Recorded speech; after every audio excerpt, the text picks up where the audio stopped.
childhood friends Dan Walker and Joe Lynch, along with Dan's girlfriend Parker O'Neill, spend a Sunday afternoon at a New England ski resort. The three individuals are waiting for a specific ski lift attendant they know to begin her shift so that Joe can persuade her to charge less for a ride.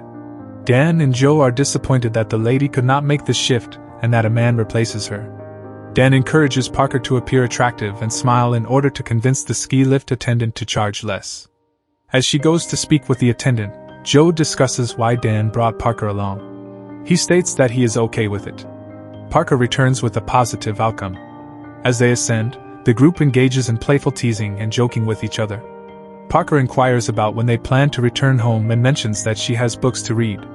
Dan informs her that the purpose of being at the resort is to forget about real-life matters.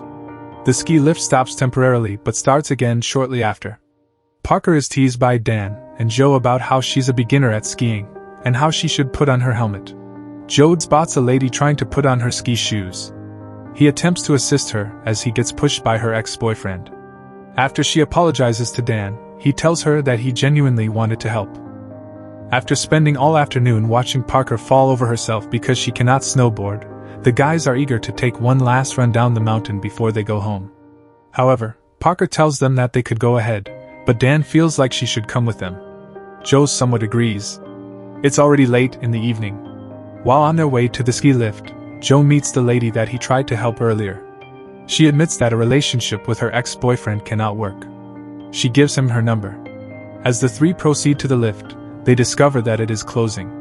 They plead with the ski attendant to let them ride one last time. They get on the lift. Dan looks like he is freezing. Before the group gets all the way to the top, the ski attendant is called into the boss's office and is replaced by a coworker. As the ski attendant leaves, he says that there are only 3 skiers left and then the ski lift can be shut down. Parker admits that she is starving. They conclude that they would get pizza on their way back. Another set of 3 skiers descends down the mountain. When the coworker sees them, he shuts down the ski lift. Dan urgently calls out that they are running out of time and insists they turn on the lift. The 3 of them are feeling cold and Parker jokingly teases Dan suddenly. The lights of the resort go out and Parker begins to panic. Dan tries to calm her down by suggesting that someone might come to check on them. He even mentions that if worst comes to worst, he would jump. Parker, now in tears, tells them that they will be stuck there for the next 5 days as the resort doesn't open until then. She also reveals that she needs to use the restroom but can hold it in. As night falls, a snowstorm moves in. After a while, a snowcat approaches their location and it seems as though the driver might spot them. However, at the last second, the driver is called back to base, and they all shout and throw things towards him as he drives away unaware of their situation. As Parker tries to smoke, she drops one of her gloves, revealing how cold it is. Dan notices her face is red and tells her she has frostbite. He comes to the conclusion that the only way for them to survive is for him to jump from the ski lift chair and get help, despite Joe's protests. Dan is determined to jump and find help. Dan jumps off the ski lift onto a hard section of the ski path, and suffers a compound fracture in both of his legs. It seems that his bone is sticking out of his body. He screams in pain and Joe and Parker throw him a muffler to tie around his leg to stop the bleeding. Dan struggles to tie it. Joe decides to climb the cable to reach another chair.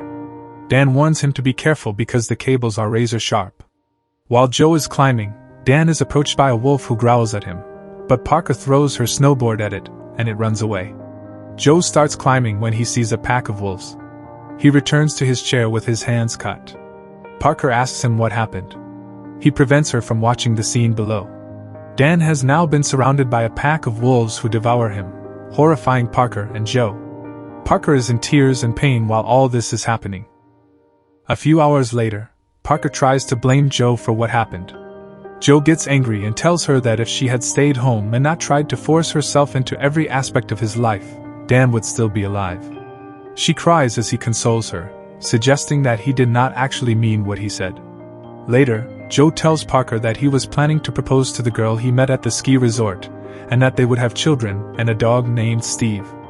Parker is in tears, thinking about her own dog at home, who she believes would be hungry and waiting for her to come home.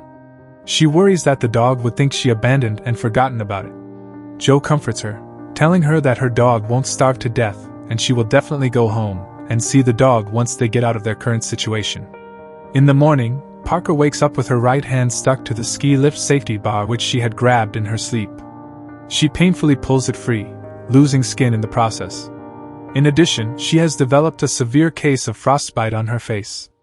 Joe is shocked and tells her that he thought he was dreaming. He sees her frostbite and explains that it's getting worse, urging her not to touch it. They both imagine people coming looking for them once they are discovered missing. After a few hours, Parker can no longer hold in her urge to urinate, so she does so on the chair. She is emotional and cleans her frostbite wound while Joe is sleeping. She wonders about Joe's relationship status and asks him why he doesn't have a girlfriend. He tells her that he had a girlfriend once, but he broke up with her because she humiliated him in front of a guy who had a crush on her. Feeling guilty for not stopping Dan from jumping, Joe reassures Parker that Dan's death is not their fault. He tells her that Dan's death will not be in vain, and he climbs up the ski lift cable, cutting his hands in the process, and safely climbs down the ladder of a support pole 2 chairs back. Meanwhile, Parker's ski lift chair starts to tip as it has come loose from its supporting cable. The wolves are seen circling around. Once he reaches down the ladder, Joe uses a ski pole to fend off a pair of wolves.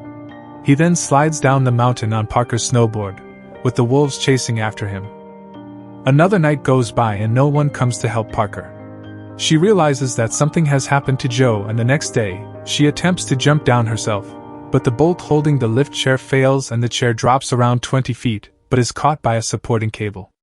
Parker jumps down, now from a relatively safe height, but is injured when the lift chair falls on her ankle. Parker then slides and crawls down the mountain, stopping when she sees a streak of blood in the snow and is then approached by a wolf. After assessing her, the wolf goes back to the nearby pack, who are apparently finishing off Joe's remains. Deeply affected by the events, Parker manages to make it down the rest of the mountain to a nearby road. A car eventually comes along and a man comes to her rescue. The man calls the hospital and tells them that he has found an injured girl outside the ski resort. The film concludes with Parker hearing Dan's voice saying, "You'll be okay, baby. You're gonna be okay." The end. Please like and subscribe to our channel to enjoy more videos like this.